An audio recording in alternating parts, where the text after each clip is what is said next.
So first, we are honored to have Paul Wolfowitz here with us.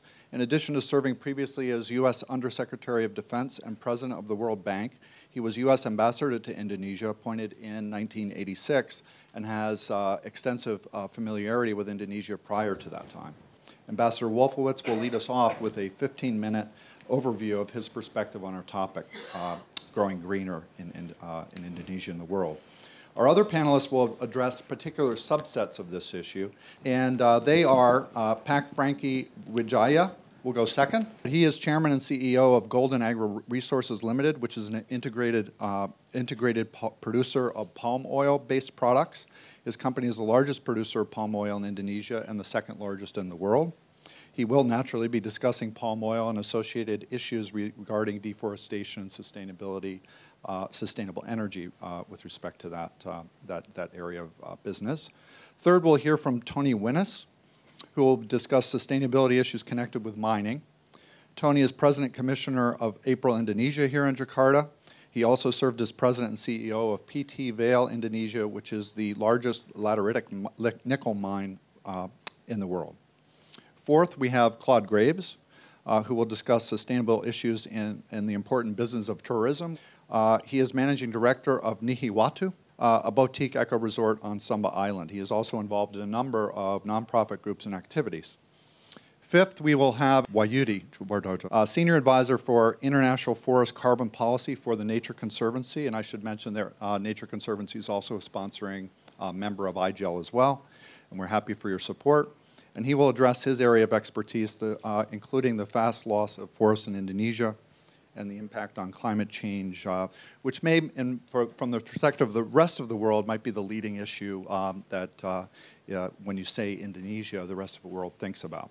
So that's a quick introduction of our panelists, and then I'd like to hand the podium right off now to Ambassador Wolfowitz, and thanks again for being here.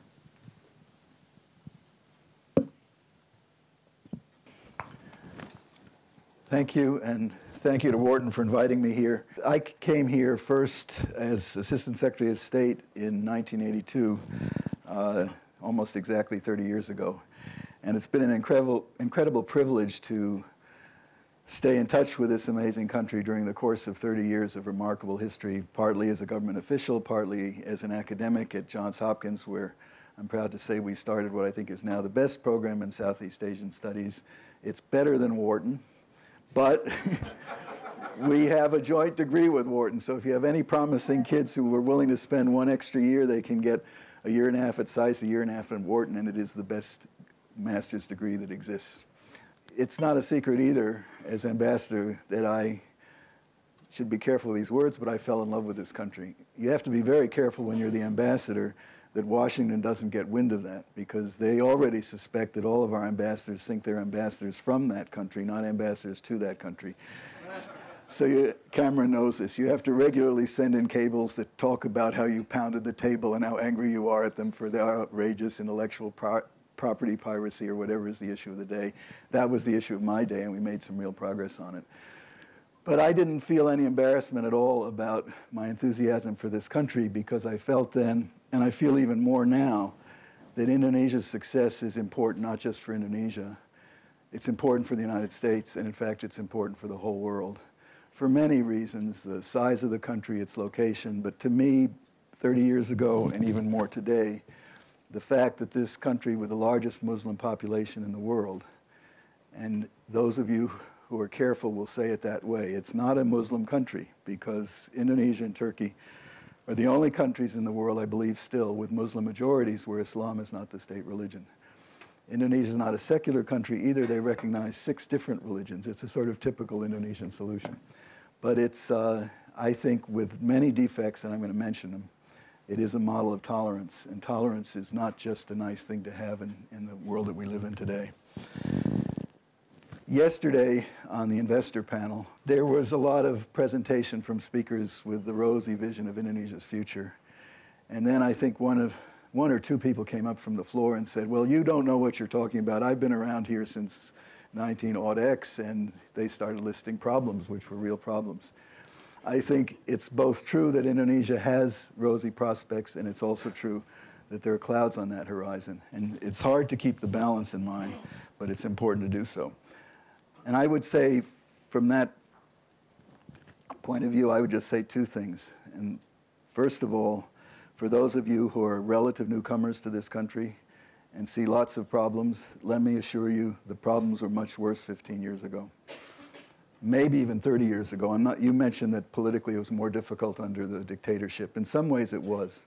But in 1998, when the economy collapsed here and GDP declined by 14%, and East Timor seceded from Indonesia, and there were ethnic conflicts all around, particularly the periphery of Indonesia, very few people would have bet on the future of this country. And very few people would have said that it would be more unified 15 years later, that the conflict in Aceh would be solved 15 years later, that the economy would be growing at 6%. If you had predicted any of that stuff, especially if you'd known how to go long on that issue, you'd be doing very well. And of course, some people have done very well exactly doing that. It's been a remarkable success story.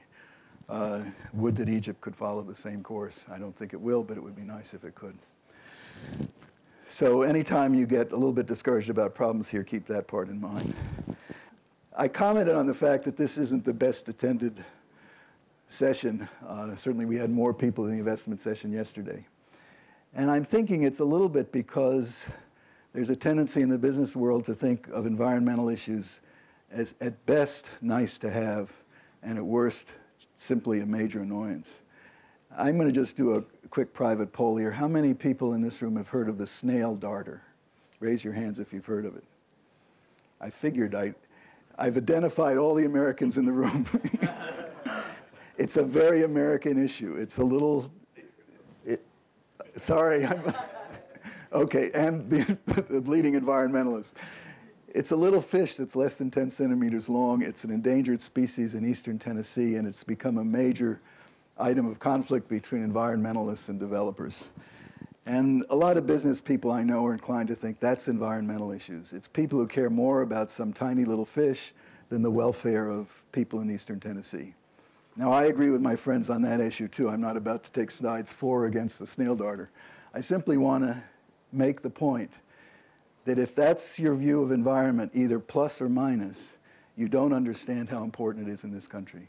Environment is absolutely critical to Indonesia, and if there's one thought I could leave for the rest of the panel to take on the hard issues, it's the indisputable fact that sustainable environment is critical for Indonesia's economic development and economic future, and it is critical to the rest of the world in a way that far exceeds Indonesia's already large size. Let me just elaborate on that a little bit. If you think about what are the major sources of wealth in this country, of industry, well, the first one that is, in fact, agriculture. We don't talk enough about it, but and I don't know the statistics, but it is obviously the livelihood of probably the largest single element of the population.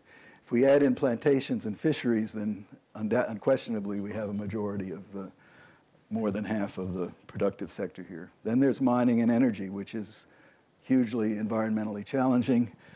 Some miners that I know of don't seem to realize that. They think it's just a matter of getting the stuff out of the ground and going home with it. But I think in Indonesia they've started to learn responsible, sustainable mining. Forestry, tourism, every one of those sectors that I've just listed, which by now I think would make up a very large portion of the wealth of this country, are critically dependent on a sustainable environment. And the environment is considerably endangered in this country.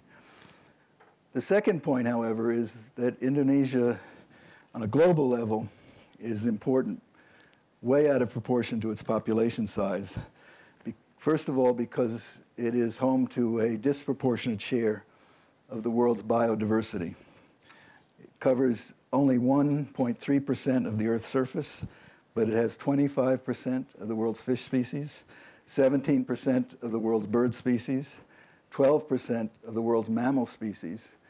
And if the numbers don't excite you, one of those species is the very much endangered and amazing primate, the orangutan. By the way, orangutan is one of the few Indonesian Malay words that's entered English because it actually comes from the Malay Indonesian for man of the forest. It is an almost human ape. It has 400 volcanoes, 150 of which are active, which represents 75% of all active volcanoes on our planet. And it has the third largest tropical rainforest in the world, covering roughly almost 100 million acres, or just a little over half of the country's total land area. The bad news there is that Indonesia's lost an average of 1% of that forest area annually for the last 20 years. In other words, roughly 20% of the pre-existing 125 million hectares or 25 million hectares of forest cover have been lost in the last 2 decades. Just to be political about it, you will notice that includes both the old regime and the new regime. Worldwide, the destruction and degradation of rainforests accounts for 15% of all annual greenhouse gas emissions. Indonesia's emissions represent 1/3 of that. In other words, 5% of all annual global emissions. I'm not sure what a comparable figure would be for American gasoline consumption, but 5% is a pretty big number. Those issues would represent a challenge for any country, even Switzerland, which I think, maybe I'm wrong, but I think of Switzerland as the people who are the Scandinavians, most meticulous about environmental management. But Indonesia is a place where the political institutions needed to manage those problems are still in their infancy. In addition to being a relatively new democracy, Indonesia also underwent a massive nationwide decentralization in which 33 provinces and 450 regencies, which is roughly a county level, large county, were given much greater role and authority over how their respective regions, including their natural resources, were managed. Notwithstanding the fact that this decentralization process has revitalized the regions and allowed for more expanded and equitable wealth creation, such large-scale development of political power, decentralization of political power, creates confusion and a whole new set of issues. Some people, nostalgically, I guess, say, well, if only Suharto were here, that it would have been easier to manage these problems with the old authoritarian system. But that's not at all obvious. While the old system was capable of more decisive action, and anywhere you go in Jakarta, you'll see probably complaint number one about this government is it's not decisive enough. No one ever complained that Suharto was decisive, but some of his decisions were quite harmful to the environment. Decisiveness doesn't guarantee the right outcome. In any case, there's no point speculating about what it would be like if they had a different system. I happen to like the progress that they've made, but in any case, democracy and decentralization are here to stay, with both the strengths and the weaknesses, and those have to be taken into account when developing policies for environmental sustainability. On the one hand, on the negative side, let's say, successful, sustainable policies really do require long-term predictability. And that's very difficult in democratic governments where people get turned out of office, if they're lucky, every 4 or 5 years, and sometimes much more often. Furthermore, I think one of the changes that took place with the democratic transition in '98 is that where before there was a lot of corruption, but it was concentrated very much at the top and pretty much within the first family increasingly. Now, corruption is decentralized. Everybody has a little bit of power, and everybody, not everybody, but a lot of people are willing to sell it or at least to rent it, and that's a problem. And third, where resource decisions have to be made, they're not made simply by 1 or 2 officials sitting down and deciding it's the right thing to do. So government expenditures for environmental sustainability have got to compete with other expenditures that may be politically more popular. So it's a challenge. On the other hand, I think one of the great advantages now is that NGOs and civil society groups are much stronger and much more active in demanding consideration of environmental sustainability. Furthermore, and this isn't always comfortable if you happen to be a businessman and one of their targets, but I think on balance it's a very good thing that those views have access to a press that is completely free and uncensored. And finally, to the extent it matters, and I think it can matter quite a bit, Indonesia is more exposed to global public opinion on these environmental issues. I want to come back to that a little bit later, but I would say Indonesia is to some extent in a situation, as I said earlier, where it is in possession of so much of the world's natural wealth and resources that people as far away as Norway feel that it belongs to them.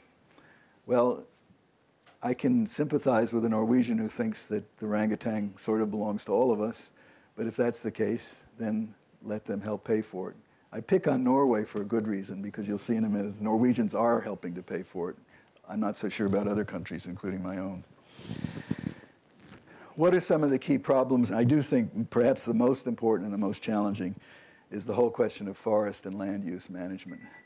And this is a problem that has many dimensions. One of them that I don't think is sufficiently recognized is the problem of poverty, the lack of productive livelihood for the people who live in those areas. And I think maybe a lack of recognition at how rapidly those populations are growing. I visited the Amazon in Brazil a few years ago with the World Bank, and there was an interesting project designed to help forest people make a livelihood without damaging the forest by producing various handicrafts and so forth. It was really quite engaging. I would use the word charming, except that's a little, doesn't take it seriously enough. The problem is that may work for a small population scattered through a large area. It's not going to be a source of livelihood for the very large populations that are doing slash and burn agriculture in important forested areas of Indonesia. The second challenge is that the whole regime of land rights and ownership in Indonesia has never been clear. And I think, if anything, it's now being made murkier by this decentralization of political authority and by, in the worst cases, local officials who design their own policies so that they can get paid off for giving exemptions to them. I don't want to say that's the universal norm, but it is a problem. And finally, I think, from what I've learned, particularly on this visit, there is a real challenge in the area of land use identification and planning. And it turns out in no small measure because the government has undertaken a very important initiative here under this international regime called RED, Reducing Emissions from Deforestation and Forest Degradation, to actually survey the forested areas in Indonesia. And it turns out that some of the most valuable virgin forests are not in protected areas. But when you look inside protected areas, there are seriously and sometimes irreversibly degraded areas inside what are supposed to be protected areas.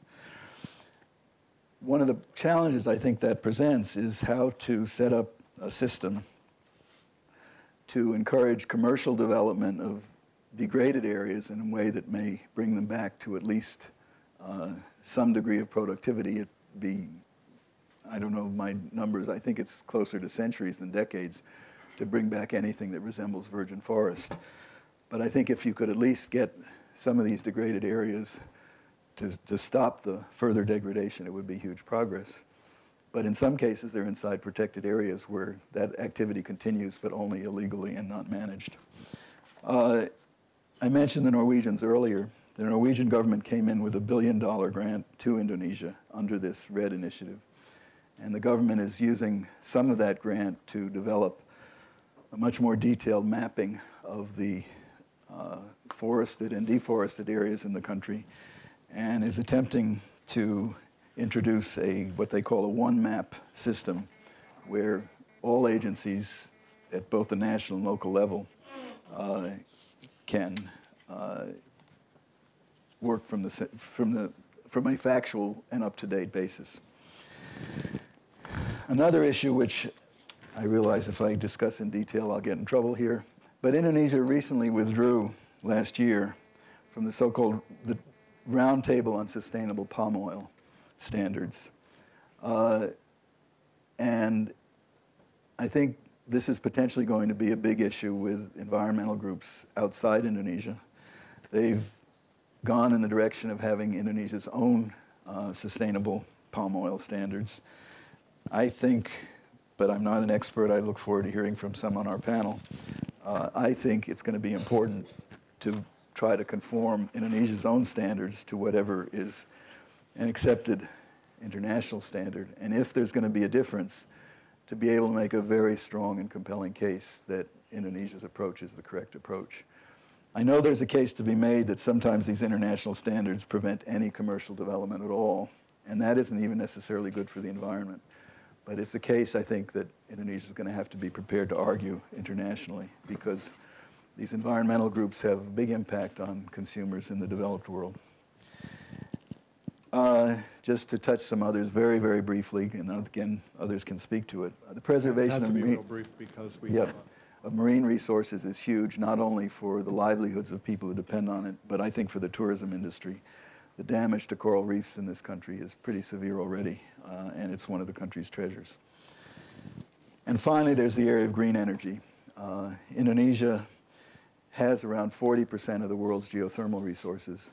Those resources are seriously underdeveloped in this country. And it's a complicated problem, but it all comes down to two things about government policy. One is the pricing of geothermal electricity, and the other is the difficulty the government has in committing to any type of long-term pricing.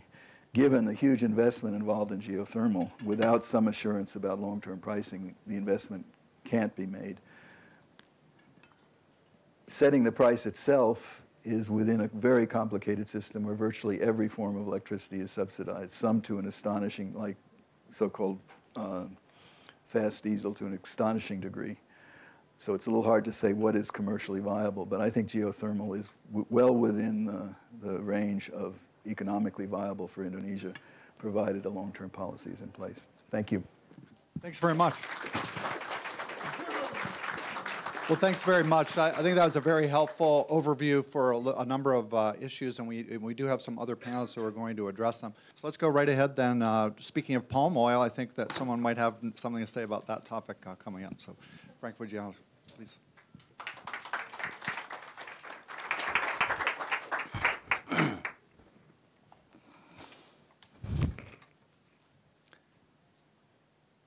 Today, I'd like to basically touch on the how can we, Indonesia, having a lot of challenges and turns that to opportunity, and yet can achieve a growing greenness in terms of the sustainability. Maybe you would like to know why all of us are so concerned about being green. As you can see in 2002 and 2007, in front of our hotel in Grand Hyatt, there's flooding. Almost 60% of Jakarta is flooding. So more intensity of this global warming, which is more natural disaster, is going to affect the food security issues that we have. As of today, we have about 7 billion people and growing. And I think about 1 billion people, according to the WHO, is that we have less, is below poverty line and really out of the nutrition. Basically, Indonesia, we are quite blessed that our government has a big initiative for the master plan for acceleration and expansion of the Indonesian economy development, which certainly the infrastructure is the emphasis for the 6th corridor. And in Kadin, which is in my other capacity, which I'm heading for the agribusiness, food and beverage and livestock, which I will elaborate a little bit on that, which we launched the so-called Feed Indonesia, Feed the World, and we just have this Food Security Summit 2012, February this year, and launched by the President of Indonesia, SBY. And also together with World Economic Forum, we have initiative of partnership for Indonesia Sustainable Agriculture, which I will elaborate later on, so-called PISA Agro. In the MP3E, which is the Master Plan for Accelerating Growth, the government has put up about 22 initiatives, which is 6 is under the initiative that we have in Chamber of Commerce, which I'm leading that one. Palm oil, cocoa, livestock, food and beverage, food agriculture, and fishery. These are the event that we have early this year, that our president is doing the opening ceremony. And in that event, we have one speaker from Australia saying that you can throw me out of this room after I speak 2 points. Basically, number one, he is saying that we have the most import of the, what you call it, fruit and vegetable in our supermarket, about 70–80%. And then also he was saying that our logistic of cold storage is terribly lousy. And he said, you can throw me out of the room. Basically, what he said is true because of our logistic. The importation, the bringing of the orange from Kalimantan is much more expensive than bringing from China. It's about triple of the price because of the logistic issues. And about 65 to 70% is been spoiled during the transportation. And today, I think this is very important, which in the Wharton Forum, we have launched so-called a new vision of a sustainable agriculture, which food security, which has been discussed in the G8, G20, APEC, and ASEAN Summit, is a very important subject. And certainly, environmental sustainability and economic opportunity is something that can be coexist together, which I would like to elaborate a little bit more, how these three can really coexist. And I'm also the co-chair in the so-called PISA Agro, which Nestle, myself in palm oil, Indofood, Syngenta, Unilever are doing some of this initiative to do increase of the yield for 20%, reduce of emission for 20%, and reduction of poverty for 20%. This is only the motto, but certainly we can do more than that. And as we know, Indonesia is the agriculture country, and we have about 43 million jobs is working in the agriculture. Almost about 40 to 45% of our population is working on this. And this is very important chart, which I'd like to put up 2 points here. Basically, is what Paul was saying, that certainly we have a lot of degraded land, and also the yield of our productivity is very low. For example, the rice is very small, sorry for that. Our yield is per hectare is only 2.7, while the benchmark is about 6 to 7 tons per hectares per year. And in palm oil, let's say, is only about 2.7 also. And now, while the industrial practice is about 5 to 6 tons per year. So these are the few examples. And also, the second point is balance of the diet. Indonesia eating a lot of carbohydrate, which is the eating, I think we are the rice, #1 rice eater, and also sugar. That's why we are #4 diabetes country in the world too. And just for example, we eat about 2 kilo only of cattle, beef per capita per year, while the rest of the country is about 30 average, and Germany, I understand, is about 50 kilo per capita. That's why they make a lot of good cars, Mercedes-Benz, and the rest. So maybe we need to have that balance of diet too. And I'd like to touch on a little bit on palm oil, which is close to my heart. And that's about 4.5 million people working in the palm oil business. Thanks to World Bank, and which in the early 80s that we have the so-called the financing, soft loan that has been given. Now we can reach up to the largest exporting country in the world, which is we are producing about 23 million tons per year now. As you can see also that palm oil also quite efficient in the sense that the productivity. So we are using very less land, which is about only 5% of the land, which we can supply about 30% of the world need of the oil. Another point that I'd like to make is in the palm oil industry itself, about 43% of the smallholders, I think, is been able to enjoy this program. And also, this is a very important chart, which out of the 8 million hectares of the plantation in Indonesia, about 2 to 2.5 million hectares is very, very low in terms of yield, which is the independent farmers. So these are the things that we are going to explore and how to expand it. I mean, the farmers, about 2 million hectares, will be able to have about $6 to $10 billion every year after we do the replanting. So these are the potential. Only one example that we're going to have, the initiative that we're going to launch also within this year. So again, I would like to emphasize that all these three, food security, environmental sustainability, and economic opportunity, is always can be coexist. And basically, thanks to the ladies that has been participating in a positive way of anticipating global warming, and certainly green growth is very important. Thank you. So my name is Tony Venas. Let me introduce you. I'm the President Commissioner of APRIL. APRIL is the Asia Pacific Resources International Limited, one of the largest pulp and paper companies in the world. And as we all know that this forum is a very respectful and honorable forum, and I'm not only delighted to speak in this forum, I'm starving to speak in this forum, to share my views on about the sustainability as well. It is clear from the discussions today and over the past couple of days that as with most colors, there are many shades to the color green.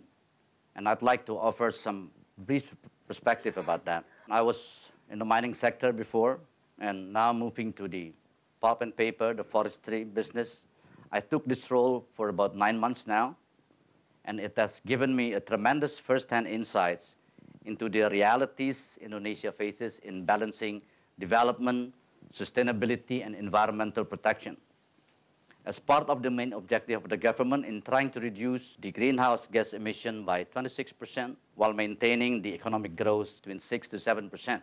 In particular, being at close quarter with these objectives on a daily basis in the course of our business has confirmed me that responsible private sector companies have a fundamental role to play in the Indonesia's journey from developing to develop, from green to greener.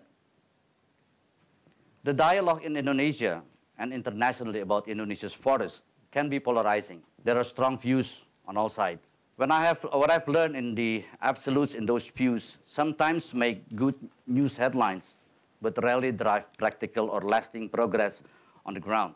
The issues are typically far more complex and nuanced than absolute views affect.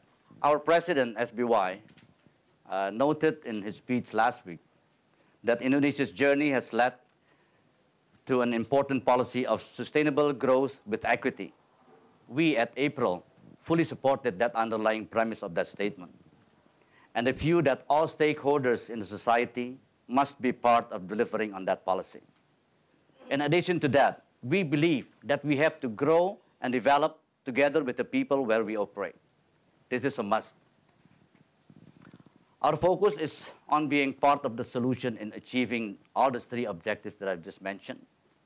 Not just what we say, but more on what we do. To some, being a successful pulp and paper company and being environmentally responsible can appear contradictory. To us, it is a reality and makes good business sense. We certainly don't hold ourselves to be perfect, but we have made very significant progress on our commitments to development, sustainability, and environmental protection in a concerted way for more than 18 years. We are fully committed to abide the national laws and regulations. Even beyond that, since the public and the customers also require us to do so. In practice, for us, balancing those three objectives means establishing renewable resources of plantation fiber in a way that creates shared value for the company, the community, and the country, and doing so responsibly. We operate in Riau province. Riau province is located in Sumatra. When we started there 18 years ago, poverty was endemic, and there were few economic development alternatives. Today, APRIL plays a part of a major driver of economic multiplier for development in Riau. As you can see in the slide here, Riau contributed 6.5% to the formation of the national GDP in 2010, with a total population of 6 million people. Its gross domestic regional product has increased by 250% for the last 5 years, with the private sector as the main driver to such increase. Poverty in Riau has also been reduced by 30% since 2007.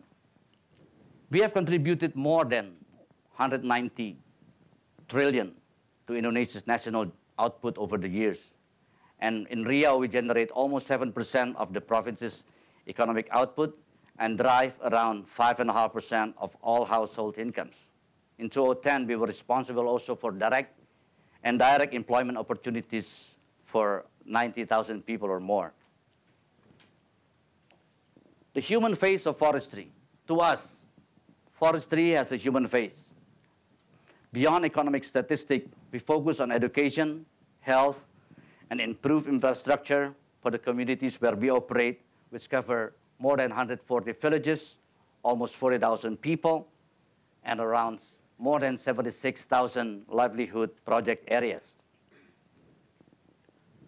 Sustainable in practice, on the environment front, we have been identifying conservation values in our forests in 2005 with the help of outside independent experts, and we currently conserve more than 200,000 hectares of forest in our concessions. That has added about 1/3 to areas designated for conservation by the government in Rio. The way we operate also generates real sustainability outcomes, from how we use our plantation as buffer zones for environmentally sensitive peat domes to self-sufficiency in many of our energy needs.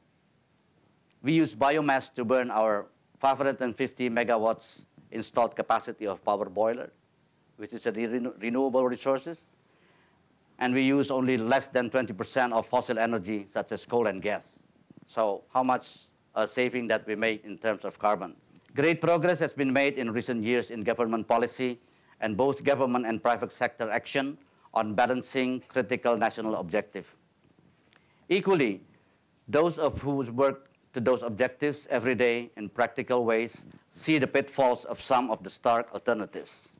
Any debate on the future of the forest in Indonesia and the role of responsible forest industries should take into account the real context of what has been and is happening today in the forest on the ground. The idealistic notion that forests without forest industry management are or will remain pristine is not supported by the facts. The reality in Indonesia is that the unmanaged land is often subject to irreversible degradation. The drivers of that degradation are diverse, from unbridled profiteering through illegal logging to poverty driving unsustainable slash-and-burn farming practices. Responsible forestry, adhering to regulation, subject to national and international scrutiny, and with sustainability as a driver, is a model that works in place. It's also noteworthy that according to the World Business Council for Sustainable Development, global demand for fiber is expected to grow from 800 million to 2.7 billion by 2050. Being geographically located in the tropical area, I think Indonesia has a real opportunity to be a world leader in meeting that demand. Our three growth rates, land availability, cost of production, ability to invest in technology and capacity, productivity and proximity to key growth market provide a key competitive advantage. The international demand for fiber products and the high standards customers require in the production of those products will help to drive further sustainability innovation in our industry. For April's part, we believe that the benefits of forestry are clear and that we can play a strong role in meeting development, sustainability, and environment goals that can ensure an increasingly solid shade of green of Indonesia's future. Thank you.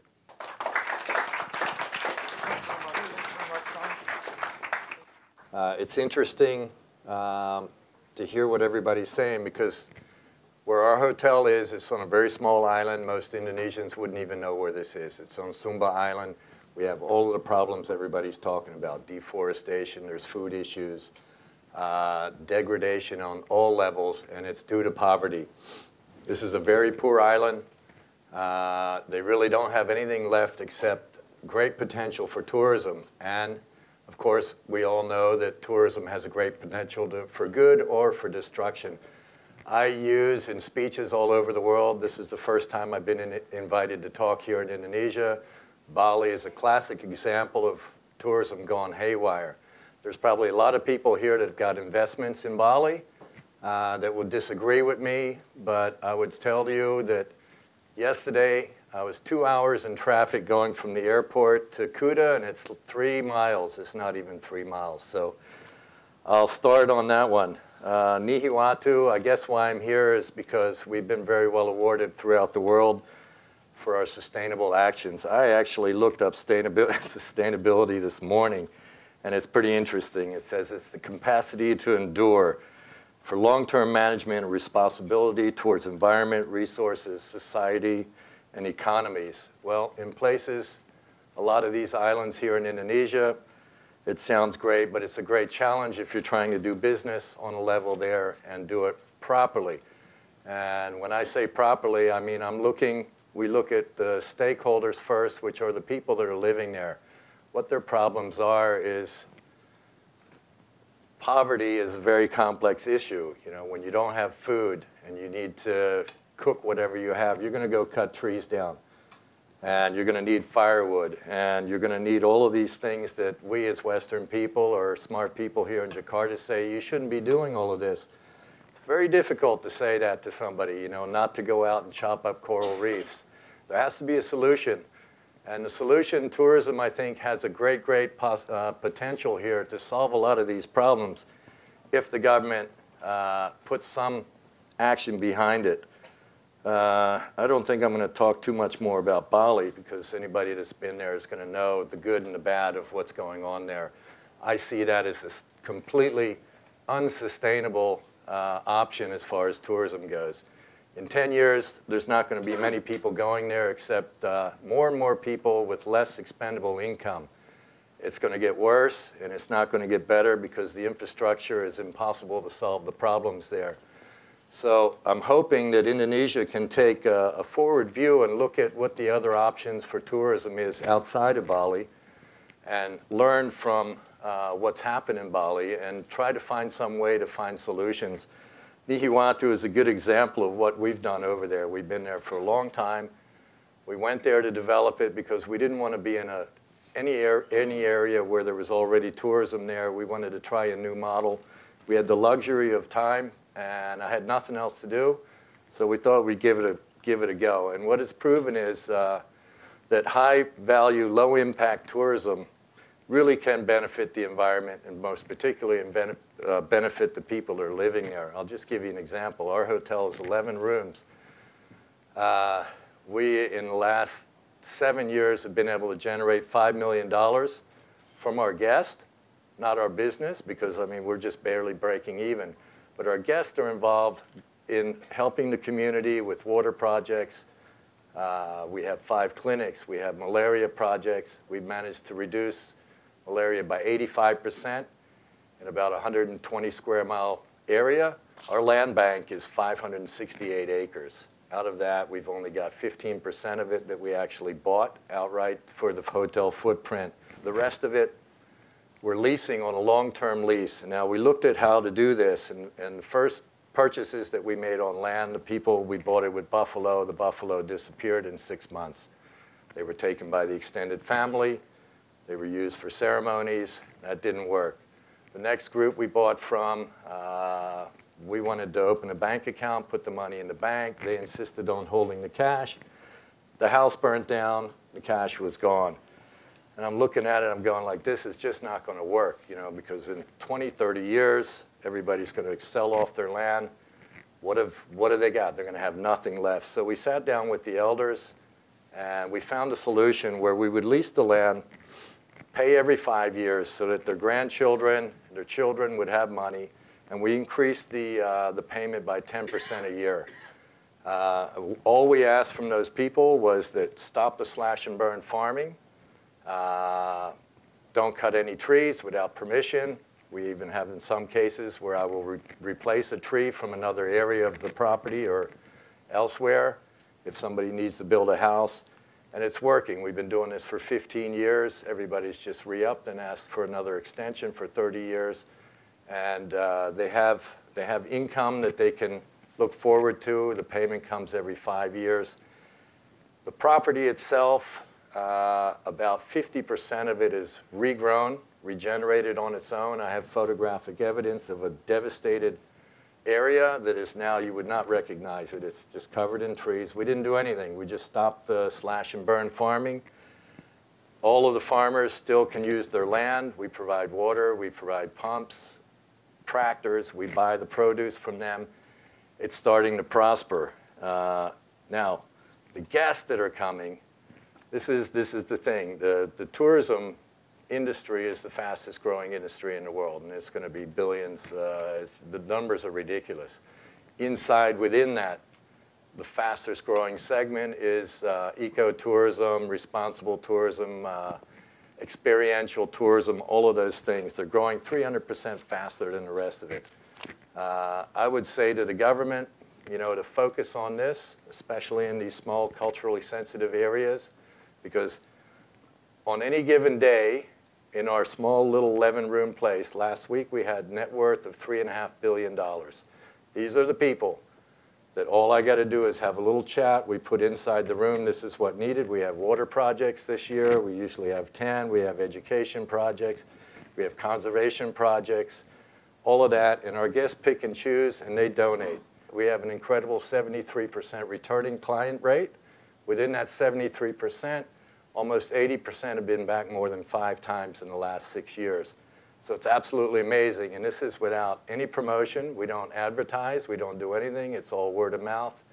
If Indonesia, if what we're doing in a small resort like this, you can just imagine if a policy was made that small hotels should be looking before profit, look at what your community around you is, look what they need, and help them out first, because that is going to drive your business. We don't pay anything for marketing. We're full all the time. We're booked 5 years ahead.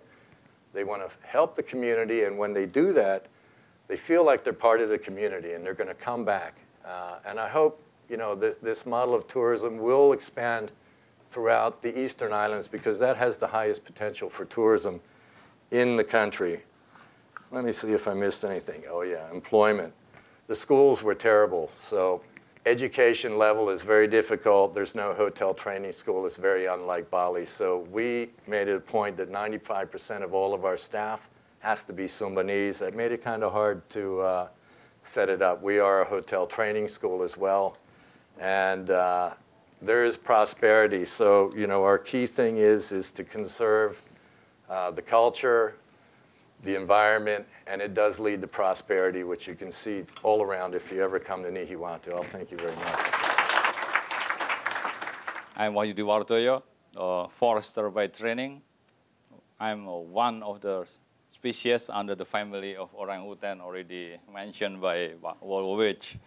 And if I talk about sustainable development, I think it's something that I've been working for my life, all of my life, because I started working with the Ministry of Forestry 33 years, and then the last 3 years I worked with the Nature Conservancy here in Jakarta.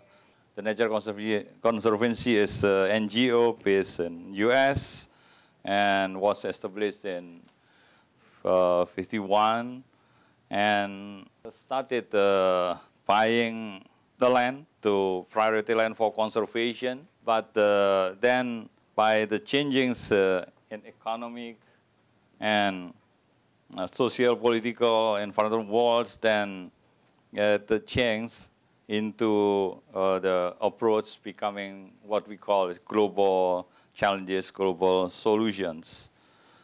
Our vision is clearly mentioned that is to live a sustainable world for future generations. It's very inspiring vision, actually.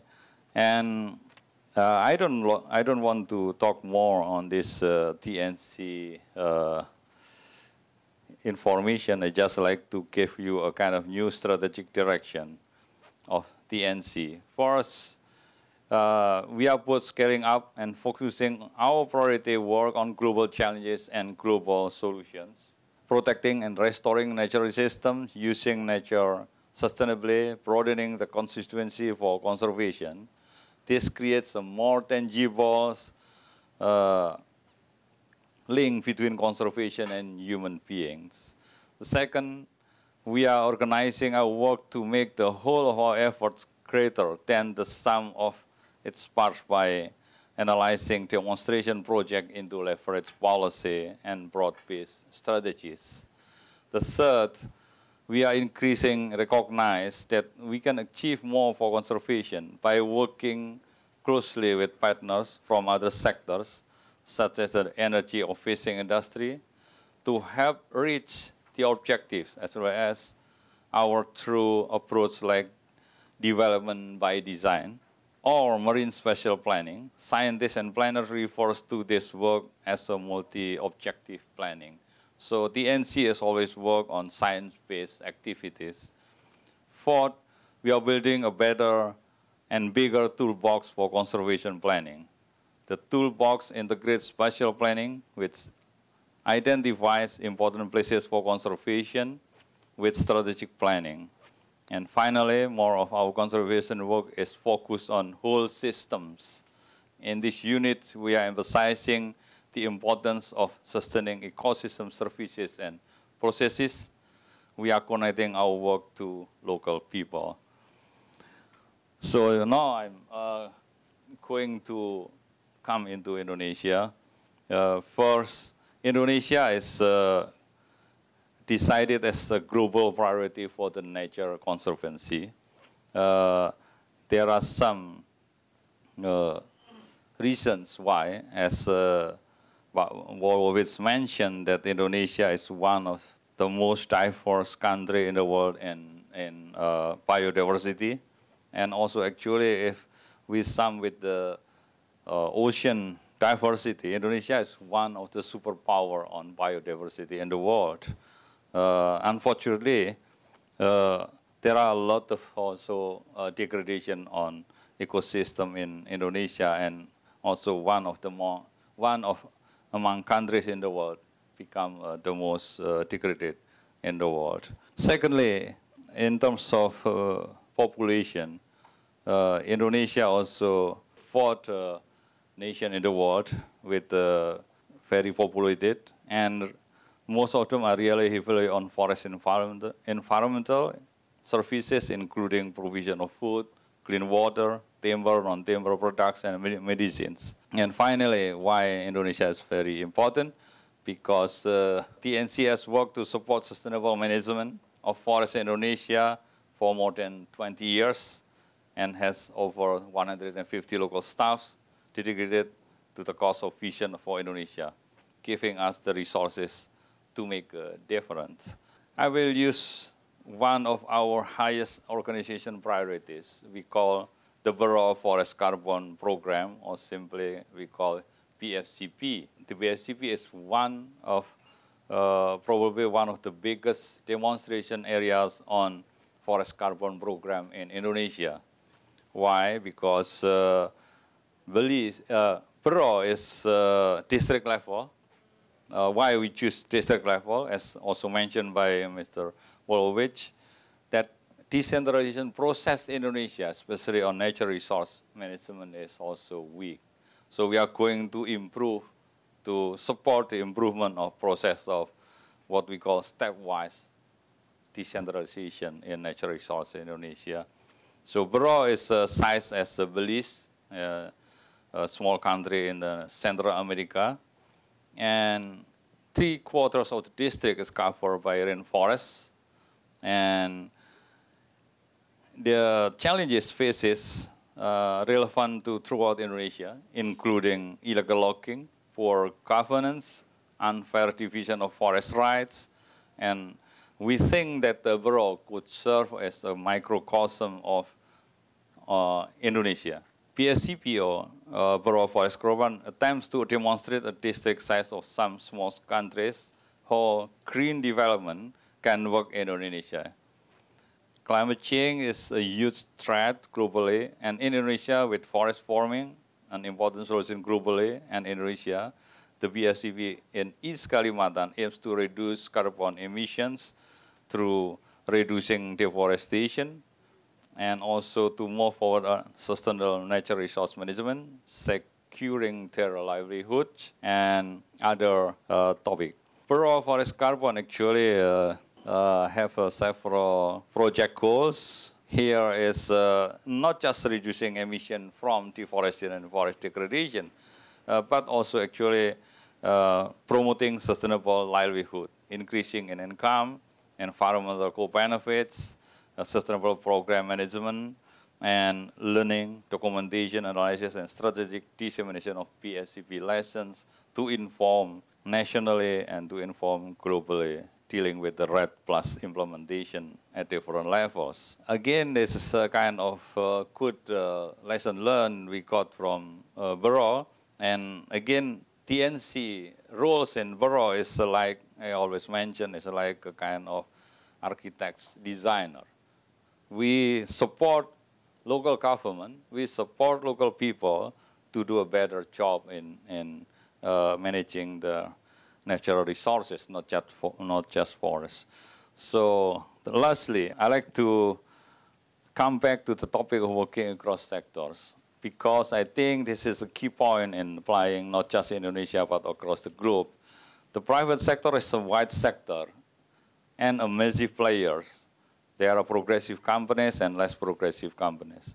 Sustainability requires tremendous collaborations among private sectors, civil society, communities, and government. Governments need to see private sector as partners rather than a sector that merely needs to be controlled. In Indonesia, the government also must do more to ensure that there is a level playing field with other actors. Progressive companies, especially in places like Indonesia, need to be more proactive in pushing government to enact effective social and environmental regulation. It is not enough to participate in voluntary certification system like FSC or RSPO.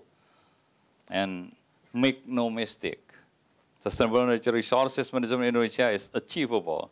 There is a lot of good working being done together by many companies, people, and the government and CSO to move forward improving sustainable. However, we need to remember that in the end, sustainable practices are the only practices with over long-term economic prosperity. To end my introduction, please allow me to quote Gellert Nielsen, is one of US Senator, founder of RD. He said that the economy is wholly owned subsidiary of the environment, not the other way around. Thank you very much. Thanks very much. Who would like to ask the first question or have a comment? Thank you so much to all of you for your comments. Pa Frankie, I have actually a question for you. You mentioned your involvement with the MP3EI, in particular, I think, some of the initiatives through the Chamber of Commerce. And I was wondering if you have plans to try to incorporate some of the green growth ideas into development of the MP3EI initiatives, like use of degraded land or zero burning policies, and how we can think about combining specifically the economic growth planned by the Indonesian government and some of the environmental issues you also discussed. Basically, number one, we are working with the government on the spacious planning, so that the planning for which land is for agriculture, for palm oil specifically, and for rice. So these are the things that, because Indonesia, central government and the local government, they have different maps. So now our the Pak Kuntoro, which is helping the president to make into one map, is undergoing now. This is number one. So it's important to have one map so that we don't speak different things. Secondly, I think is the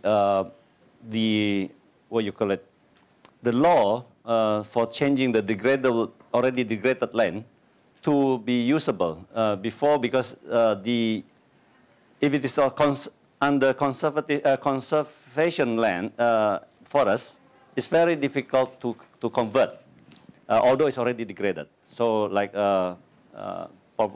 Excellency Wolfowitz was saying that, so this law has to be changed, and so that the government can do that too. So this is the challenges that we are working on with together with the government and Chamber of Commerce. And secondly, basically, is the practice of the small farmers. Slash and burn, I think, is because of the poverty issues. I think that is another issue that we are addressing in the Chamber of Commerce, what you call it, the Growth Palm Oil Grower Association, to help this small independent grower to help them for the best agriculture practice. So this is other things. And as I mentioned just now, that we are doing about 2.5 million, 2 to 2.5 million hectares is under this program that we're going to launch end of this year, and hopefully we will bring them their poverty, to better lifetime. Yeah, which that the potential is about 6 to 10 billion every year for these people, only for one project. Again, would you like to address the issue of the competing certification standards at this point as well? Yes. I think we heard a little bit about it, but there are the general argument is a number of major companies have now committed to certain sustainable certification standards for palm oil, including Unilever and some of the other multinationals. What is your perspective on that? Right. Actually, we were having several discussions with Unilever. Also, because Unilever, one of their directors was heading the RSPO. And certainly Indonesia... RSVPO for the... RSPO is the Roundtable for Sustainable Palm Oil. ISPO is Indonesia Roundtable Sustainable Palm Oil. So I think there's some reason behind that, because that RSPO been what you call it, organized by the consumer side. And the grower of entering to that RSPO looks like a bit exclusive and very difficult. That is what the point that I've been telling our partners there. And then our Indonesian government was saying that we are already #1 exporter in Indonesia, in the world, basically. So why don't we have the ISPO? So actually the standard is almost the same. Sometimes even the ISPO is more stringent. So I think that slowly but surely, I think these two will emerge. ISPO, RSPO should be the same. All the stakeholders has to be involved, has to be inclusive. I think these are the things that we are working through. Okay, thank you. I think we have time for 1 or 2 more questions. I was very interested by the information that was presented today. In particular, some of the data points that Mr. Wolfowitz presented. One that I found really a bit scary is the statistic about 1% of rainforest loss per year. And I was just wondering, I guess 2 questions. One, in terms of sustainable farming, are there any trends happening moving from the slash and burn to more sustainable farming? Those of us who live in Singapore, there are certain times during the year where you smell the burning from Kalimantan and from the region. And so I'm really curious about trends and any signs of positive movement. The second piece is any recommendations for those of us who live in the region in terms of contributing in our spare time, with money, time, et cetera, to helping to, improve things. Thank you. In answer to your second question, I just have to say Mr. Graves' presentation was remarkable, and I would try to see if you could get some of your wealthy friends in Singapore to do something like that. And if you want a location, and again, I may be speaking out of ignorance, but one of the real tragedies / opportunities, no pun intended, is this place in Sumatra, which is just across the straits from you, called Bukit 30, which is one of the last refuges of the orangutan, and where I think there are some real opportunities to use commercial development to prevent additional encroachment on the forested areas. But it's a huge challenge. And I would think both getting investment in there, maybe particularly this sort of high-end ecotourism, but also getting maybe a little more awareness of what is happening and what needs to be done, because that's, of the many issues that can touch your heart, that's one we'll get to you right away, and it's very close to Singapore. I would suggest look into that one. I'd like to respond to the first question about slash and burn practices and traditional people. We are working in Borough, so working very closely with local people. There are a lot of things need to be done together. And one thing is trying to have a kind of land use sustainable development as well. under the traditional rights, traditional lands. According to our experiences in Burro, slash and burn is also, one of key points that we have to address. And according to our experience there are a lot of changes among them. For instance, it's one of villages, they call it Long Duhung. It's Dayak Punan tribes group of people, and also in Merabu. They need a kind of slash and burn area, but it's not as large as what doing before. So if we can give more alternative on livelihoods, if we can do more on quote-unquote agroforestry type of activities under their lands, they will prefer to be settled in like a kind of group of village settlements. So they, according my conversation with them, why do you change your habit not going to the slash and burn and cut the trees for it? And then they said, yeah, I have to be realized that I have agroforestry like rubber together with Meranti or Dipterocarps, timber and so on. Seems to me that is more, and I realize that is more efficient rather than doing slash and burn, as long as other people is giving incentive for them. So that's why when we talk about forest carbon, most of people just talking about performance-based. TNC not doing like that. We like to propose or promote what we call input-based incentive, meaning that we will give incentive during the land use planning under the villages, and we also will provide, and we did provide a kind of livelihood alternatives like agroforestry, planting the rubber trees, and also even establishing or developing paddy rice and close of their settlement. I think it's, we have to think about that. So if we talk about incentives, not just on performance based, we have to think about what I said, input based, because they need it. If we just give them performance based, I think we will not get what we expected from them. Okay, thank you. And Frankie, I think you'll have the last comment, and then we'll be out of time. Sorry for exporting smokes to Singapore and Malaysia, but I think I can guarantee you that all the big company now, I think, is doing the very responsible agriculture, including even pulp and paper or palm oil. The issue is the smallholders, which they have not doing a lot of this best practice of agriculture. The other point is in pulp and paper, let's say the Greenpeace or other NGO is saying that we cannot buy the what you call it, the trees that have been chopped down from these smallholders to be used in our pulp and paper mill. And the government said that this has to be allowed, because if otherwise they will just burn it and become fertilizer. So these are the dilemma which we are now actually discussing with the NGOs, and make sure that this policy is clear so that we don't export more smokes to Singapore, and which is the smallholders is the issues, which is the poverty issues is the one that we need to address. I'd like to comment a little bit, try to answer the question. Actually, from the company's point of view, we've been working closely with the government. First of all, in about trying to conserve the areas that has to be conserved by establishing the fiber plantations surrounding that area.